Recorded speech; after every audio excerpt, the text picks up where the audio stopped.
Today's episode is about building your self-care toolkit. If you already have a self-care practice, that's beautiful, but today's episode will help you build one that is consistent. It will help introduce you to things that you can do in the moment whenever you might need a coping mechanism or feel like you need some more self-care, but it will help you intentionally add some things to your self-care toolkit. Self-care is important. How have you been doing with that lately, Carlie? Man, I've been good. It's interesting because I feel like my toolkit has been changing a lot. And so the things that once worked might not work or might not feel as good as they did. So I've noticed that I'm getting back into meditation, but more silent meditations. I don't like guided anymore. And guided used to be like my bread and butter. So I'm just it's interesting, like kind of stepping back and seeing what works and how things feel. How's yours? My what? Your self-care. Oh, it's been great. Lately, a lot of things have been different that I've been doing, and I'm noticing a lot of different results and recognizing that there's more things to self-care and like what works for me and like just being okay with trying different things and letting certain things go. So I'm excited to talk about this today because, I've just been doing new things that have really been working well. So I guess we can talk about what that looks like specifically for us in this episode.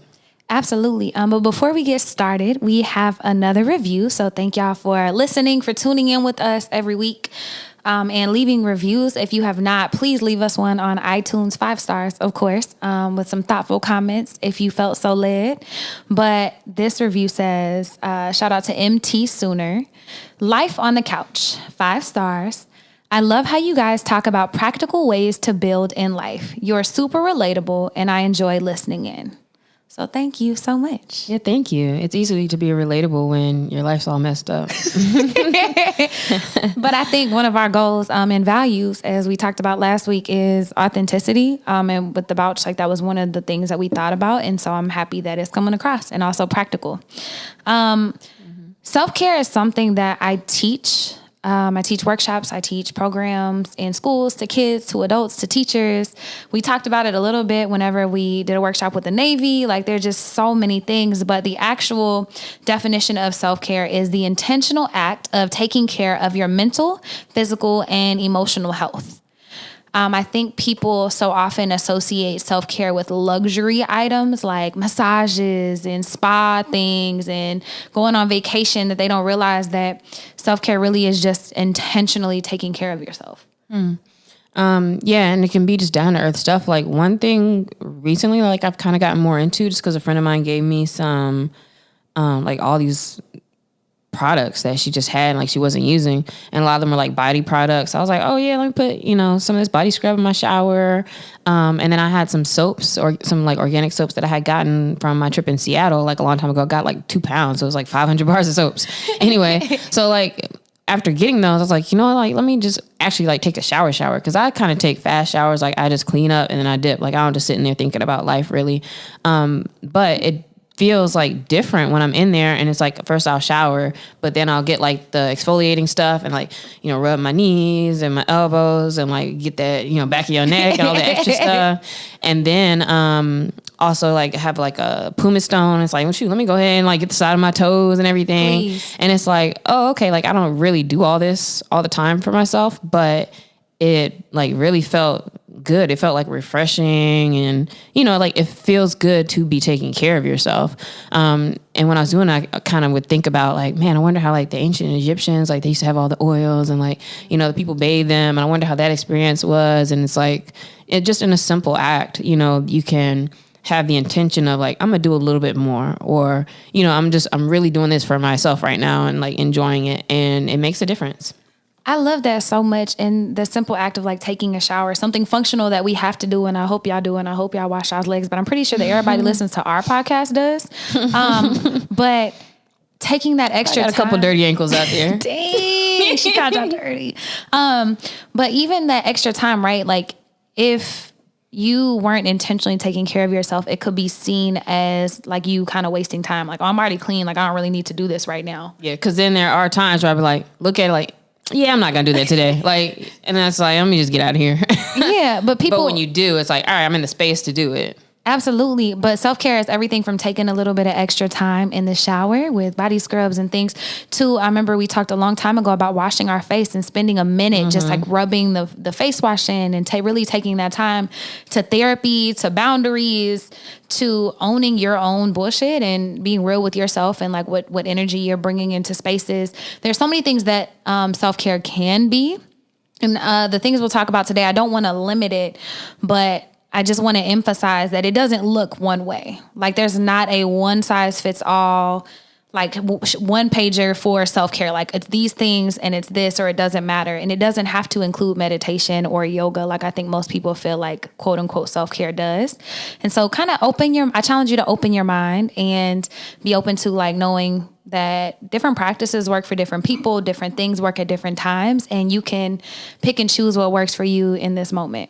But as you're listing things and talking about it, it's starting to actually kind of sound like self-care is everything that you're doing. I mean, if it's everything you're doing for yourself, like even we're talking about social learning, honest conversations, resting, nutrition, like dedicating yourself to learning. It's almost like, okay, self-care is really kind of going back into last week. If you know yourself, knowing your needs and making sure that you're taking care of all of those things that are in alignment. Absolutely, but intentionally. And building them into your life is what I think today the difference is like, we're not here just to talk about self-care, but it's like, how can you build this toolkit so that, know what works for you? Yeah. So that you know what works for you and so that you can try different things. And then on those days where you're feeling a little less full, like a little empty or a little down or whatever, like what are some ways you can kind of bolster your energy and fill yourself back up. But it really does come down to knowing yourself. So if you haven't listened to last week's episode on values and knowing yourself, please go back and listen to that and then slang back over here for this episode. So what has your self-care journey looked like in specific regards to the types of tools you've used over the years? Absolutely. Or like what has worked for you over the years? Man, infinite things. But to be direct, working out started off as a self-care tool. I did it because I was sad. I didn't know what else to do. And When is that? I would probably say my intentional self-care journey started in 2012. So almost 10 years in this thing. Okay. So we're working out, doing yoga.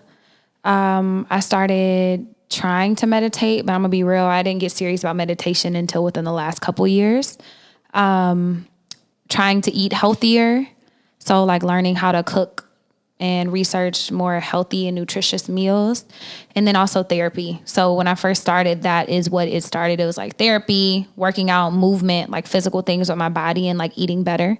And then like reading and learning. But over the years, I've added very intentionally journaling, growth, like with my friends, like sharing resources so we can like talk about them together, like different books or different meditation styles or things. And we can kind of just grow together. And creation. So I really like art and I like cooking and I like creating things. And so I've been a lot more intentional about that. And that's kind of been the bedrock of my self-care like journey. I'm going to start in high school, which for me is like 2003. Yeah. Oh, 3? 3 to 7. And I recall that things that I would do then that I still do a little bit now, which is why I'm like, oh yeah, that was kind of like my way of coping with things, or the way I did self-care, I would say in that time, was if I was feeling some kind of way. So I would write. So I would kind of journal. I would write like poems. I would draw and I would do art when I was kind of feeling some kind of way or when I kind of wanted to express something. So I feel like that was probably kind of what I would say now, looking back, was like self-care for me at that time. But then it got into unhealthy self-care, which I guess I don't know if that's not self-care anymore. But my comforting things was like self-harm or like taking a lot of pills and like things like that. But I would still write and do other things. But like those were the things I would choose to do, like when I felt like I wanted to, which is weird, but like take care of myself or like deal with things. But then it switched back out, I would say, after college. I don't really remember or feel like I've had any intentional self-care practices in like grad school, like college as much, or yeah, after college and grad school. I started to get into like vision boarding, and I think getting into resources like podcasts. That was a big thing. That was a changer for me, is like podcasts and the books that I read for self-care. I'll probably say like around 2012 and to now. It's a really huge part of my toolkit now. And then where I've gotten to in the last couple of years, I would say was mindfulness meditation. Was something that I would do frequently enough in the last couple of years, working out. And then within the last 6 months to a year, I would say that it's transcendental meditation, journaling, chakra work, and therapy, and podcast / like learning, reading, listening, and art and exploration. Mm-hmm. So those are the things. And then I guess I can also say physical self-care, like the masks and all those things. Like I'd be going crazy on Sundays. But that does feel good. Like that just chill time in the crib type stuff with a glass of wine or whatever. So I feel like that's kind of what my focus has been now. And it's interesting that I've gone from like, I can think of a couple of things I would do, to now it's like I have all of these things. And then sometimes I have a day where it's like I'm literally just doing all those things. Like even today, that's all I've done this far today is paint and read and like, just do those types of things. So it gets me in a more kind of clearer, refreshed state, so that now it's like, okay, now I can get back to my kind of daily duties, or like, whatever my day-to-day kind of is. Absolutely. Thank you for sharing. And thank you also for talking about some of the like coping mechanisms and things that we do that make us feel better in the moment, but might not be actually caring for ourselves.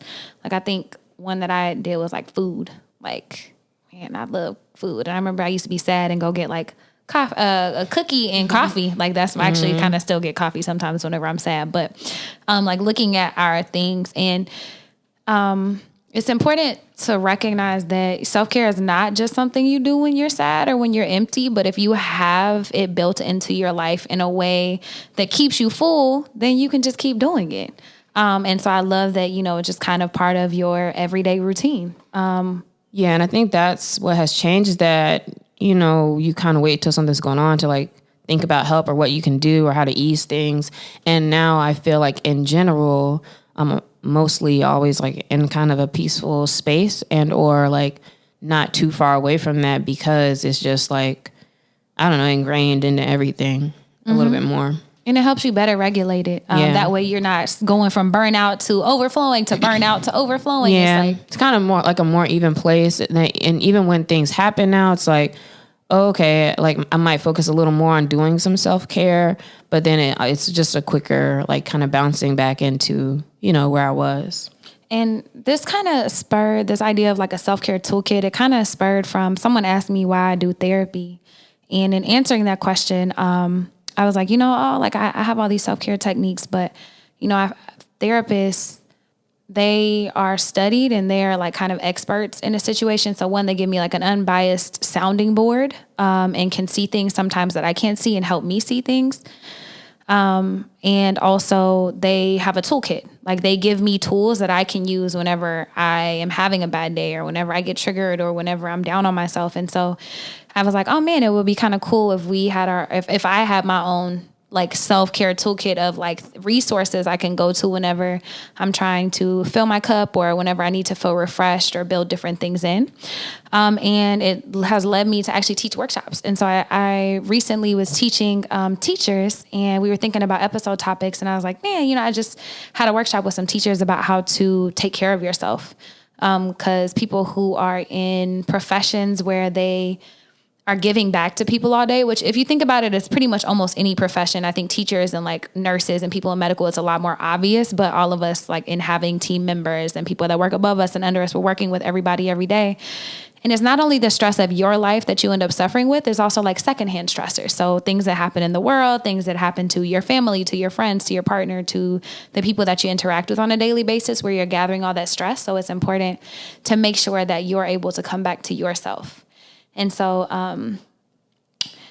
there are many different areas that you can like choose to do self-care, but I've kind of synthesized it down to a few to help you remember it.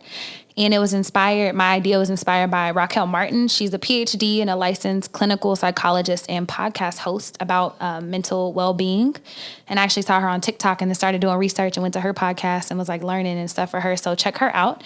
But my acronym for today, whenever you're thinking about building your self-care toolkit, is MIDS, MMIDSS. And so the first one is mindfulness. And mindfulness is anything to help you check in and bring yourself back to this present moment. That's all mindfulness is. You hear all these things about it, but I think mindfulness is where you should start with any self-care toolkit.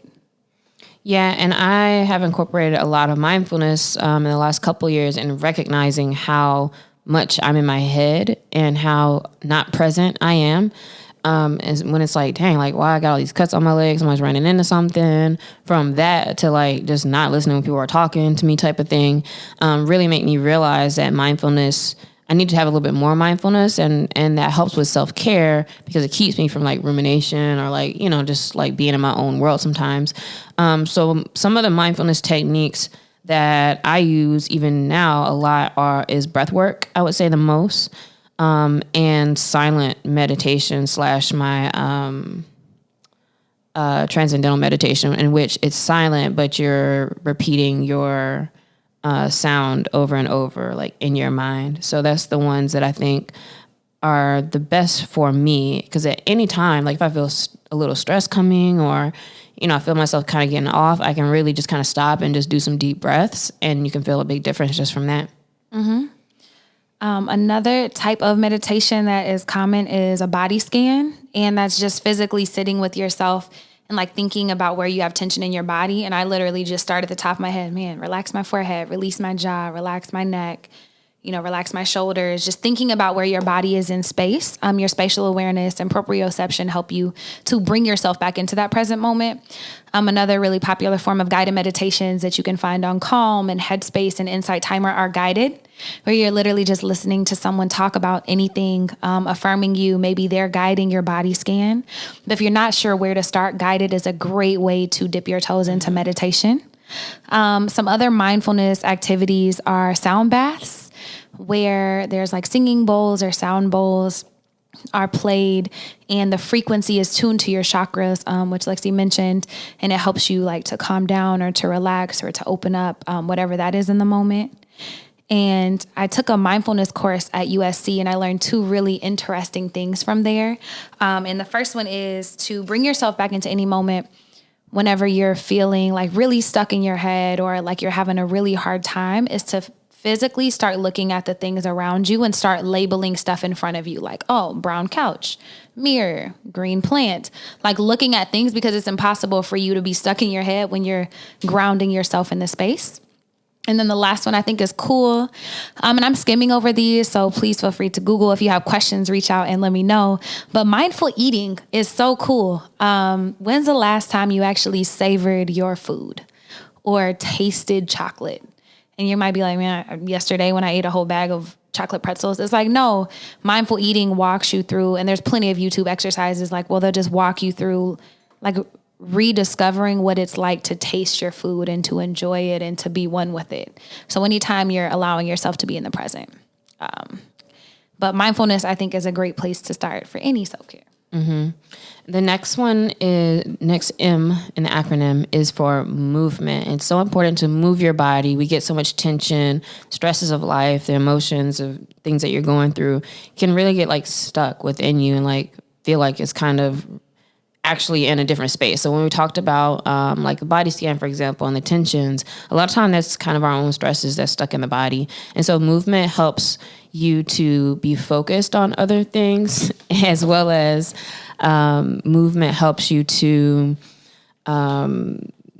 get your blood flowing, get your energy flowing, and also the chemicals in your brain. So it kind of can help you just feel better off of that as well. I enjoy movement after I'm done, I would say. I go to the gym now that we're back open. For the last couple of weeks now, I've been back And I'll go to the gym on Monday, Wednesdays, and Fridays, where we do a lot of different, from core work to weights, cardio, and then on Tuesdays and Thursdays do boxing. So for me, those workouts are really good just because it feels good to like kind of get aggression out. It feels good to sweat. And it kind of just feels good, like feeling yourself get stronger. Although I don't know what that has to do necessarily with like your emotions and all that. But also just kind of having a routine is good for like your own like kind of self-confidence moving forward too. So definitely working out, boxing, if you're a runner or walk, or just getting around and walking when you have breaks from your work, or if you need to just take a minute and go again, be with being present, maybe just go for a walk around your building or whatever. It could be a form of self-care also. Absolutely. Anything, dancing, yoga, stretching, not to elaborate, y'all know how to move your bodies. And I challenge you to find things that you like, because if you don't like it, you're less likely to do it. And then you'll beat yourself up about not doing it. So just find some shit that you like. If you want to feel more sexy and more feminine, maybe you dance or go take a pole class or go take a heels class or something. There's free ones on YouTube also. But the last movement thing I kind of want to emphasize are soothing, like self-soothing techniques. And it's like hugging yourself or kind of cradling yourself, maybe rubbing, like holding your hands together and rubbing your hands together, like just something to soothe yourself in the moment. We all have these things. You might not be aware of them. I was gonna say most people have that. I'll notice people who like they rub their knee when when they're trying to feel away. One thing I always notice about people when they're driving, people like go to a lane real quick, but they kind of know like I kind of shouldn't have did that. But as soon as they do it, they start like rubbing something, or they like rub their face or something. So it is kind of like a tell thing. There's things that people do. Absolutely. But finding self-soothing things, and those count also, like making sure, you're comfortable and that you feel good. The I in MMIDSS mids is identification. And this is awareness, like getting to the root of what's going on and having a moment of awareness. And I challenge you to do this all the time, just so you're tuned in with yourself and how you're feeling and kind of what's going on. A big way to do this is journaling. You can do morning pages, like in The Artist's Way, which is a book that challenges you to write like 5 pages every morning. Or you can journal before you go to bed at night and have a gratitude journal. But anytime you write, it really gives you a chance to figure out what's going on, and to check in with yourself. Yeah, and then it's always interesting to journal and then go back to that later, and you're sometimes like, ugh. Or you're like, oh yeah, that was a good point I had. So, it's also interesting to note that, each day we may be kind of in a different space, or that, whatever you're kind of working through isn't always linear, and you can see these ups and downs. And it kind of just puts life into perspective also, that like, hey, there's a lot of these days I was like really awesome. Some days I weren't that awesome, but you can see all of it, and you're never like stuck in one place or the other. Also talking to yourself and talking to others about what you're feeling and thinking. I think it's important to talk to yourself if you can, question and challenge yourself on like your real motives for things, on like what you really feel about things. But then talking to other people is good, because a lot of times they can help you identify things that, may seem obvious, but you're just too close to that. Or in talking to others, you realize, oh, you're dealing with this too, and or other people are, or that what you do is totally random. Like my friends make fun of me all the time because they're like when I talk to them, like, oh, I didn't realize nobody else like thinks like this, and they're like, no, like you're different, you're weird. It's like, oh, all right, whatever. But there's certain things I would never know were like special about me until you talk about it with other people. So it's very informative. You live in your body, and yet to talk to people and even to explore within yourself can always help you to learn more. You are very special and different in the best of ways. But that's the identification. I can't talk. The identification is really anything that allows you to identify your thoughts and emotions. So how you're feeling, what you're thinking, and giving yourself time to question to get to the roots. The next one is probably everybody's favorite type of self-care. And it's distractors. Something to give you distance from whatever emotions or thoughts or situation is happening in the moment, just to give yourself some space, and allow your mind to be somewhere else. And that's like anything from Netflix to writing could be something, or music. Also art. So I would say I usually do that, whether I will draw or paint something, or messing around with music. Even I think maybe listening to music can also be self-care. Listening to music, and or making it, playing games, just anything that you're doing to distract. Probably social media could count there too. Although I think there is kind of a thin line between the distractors and that being self-care or procrastination, depending on what's going on with you. So be careful about that. And that it's only a distraction if you did not have it planned. So distraction is not the opposite of being focused. It's the opposite of action. And so if you are saying like, oh, at this time, I'm just going to chill, I'm going to watch a movie, or I'm about to be on social media for 30 minutes, then doing that is not a distraction. But if you have planned that I'm going to work on this proposal right now, but then you're like, you know what, forget this, I'm going to draw for self-care, then that's probably procrastination, and that's a distraction in more of a negative way. So keep in mind too, with all of these self-care techniques, think about it being a part of your schedule intentionally, and or that you're like, going into it not as a way to get away from other things. Absolutely. And I really like that. And I love that. I don't know where I read that, but I just read that too, about the distraction being the opposite of action. So yeah, shout out to synchronicity on that. The first S in Ms. is sunshine. And I mean this encapsulating anything in nature, not just sun. So some of these things can be done at night also, but go get some sun or moon. If that's sitting out on your balcony, if that's walking around the block, if that is going to the park to go read and just lay out on a blanket for a little bit and focus and kind of ground. Something that I like to do is to like actually physically ground. So like putting my feet in grass, or like just spending time actually in nature, like walking through gardens or doing things like that. LA has a bunch of beautiful parks, so we're blessed to be able to do those things. But I think anytime you can get out in nature, you can feel the peaceful vibrations of the stuff going on around you and just allow yourself to be present. And I think one of the most important parts of this category of self-care is that when you are in nature and when you are outside, it also helps you to realize how unimportant you are and how little you are and how much is around you, how much is, created and so interesting in nature. And like, it's just so powerful, like all the trees and just all of that. And so it's good for just also kind of giving you the awareness of like, oh, okay, like I'm here, and not really having anything to really be worried about. Yeah, which I love. So go hug some trees. The last S is support system. And I know we mentioned talking to someone to find the root of things, but I mean support system and reaching out to people who hold brave spaces for you, and people that you trust. And this can be friends, family, your therapist, and it can even be community groups for sharing and support depending on like what you're going through, like going to AA or Codependence Anonymous or some type of group therapy session. But anything where you can feel supported and know that you're not alone, is huge for self-care. Mm-hmm. And therapy is important. We've mentioned this a few times, but having a therapist is cool because you shouldn't have to feel like you have to hold anything back necessarily, because they're not somebody who's there to judge you. And so sometimes it may feel like, even if it's like a close friend or family, it's always kind of like that little sense of sometimes we judge familiar people, or we kind of don't know the right things to say all the time, or don't really understand how to connect certain dots or assess like a professional would. And so that's what I think makes a therapist so important.